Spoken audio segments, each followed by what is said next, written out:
Марқұмдың Сұрнай үйленгенге чейинки абалы. Өлім туралы адамдардың ар түрді негізсіз көз қараштары бар.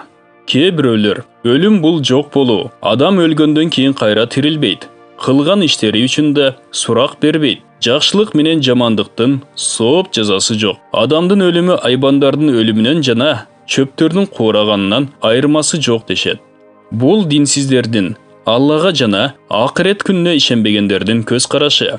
Кейбіреулер адам өліп жоқ болот. Ал қабырда қиямат күнге чейин азап та тартпайды, сооптың жыргалчылыгында көрбейт деп айтышат. Дагы біреулердің ой бойынша рух түбөлүктүү. Ал өлім менен кошо жоқ болбойт. Сооп ала турганда, азаптала турганда дене эмес, рух. Денелер тирилбейт жана сурак үчүн махшар майданына чогулбайт.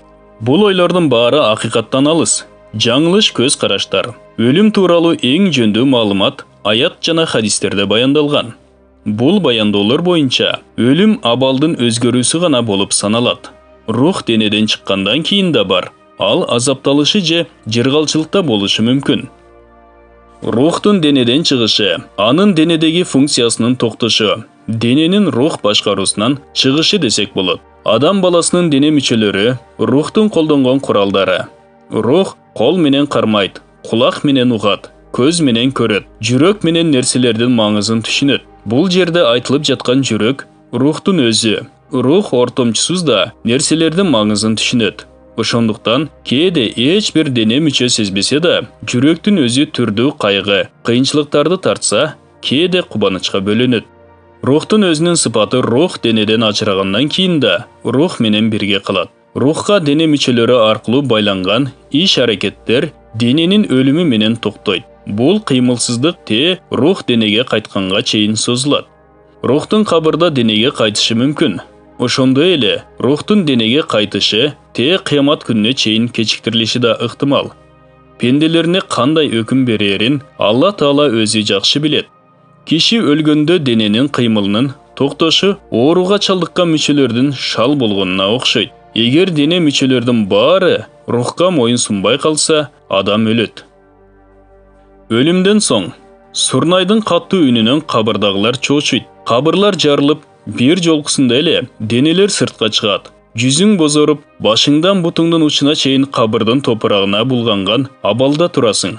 Көздөрүң чакырык келген тарапка тигилип катып калган. Сыноосу узакка созулган пенделер бир козголгондо эле кабырдан чыга келишет. Эми алар мурдага караганда да тереңирээк кайгыга батып, каттуу коркушуп, акыбети кандай болорун ойлоп, кыжаалаттанып турушат. Алла Таала мындай дейт: Сурнай тартылганда Алланын каалаганынан башка асмандардагы жана жердеги жан ээлери баары өлүшөт. Андан соң экинчи жолу Сурнай тартылганда алар тирилип күтүп калышат. Алла Таала дагы бир аятта мындай дейт: Сурнай тартылган күн ал абдан оор күн болот. Капырлар үчүн оор күн. Аллах Таала деди: Жана айтышат: Эгер чынчыл болсоңор, бул убада качан аткарылат? Талашып жаткан учурда аларды алып кете турган бир гана каттуу кыйкырыктан башка эч нерсени көрө алышпайт. Алар усият да калтыра албайт жана өз үй бүлөлөрүнө да кайтып бара алышпайт.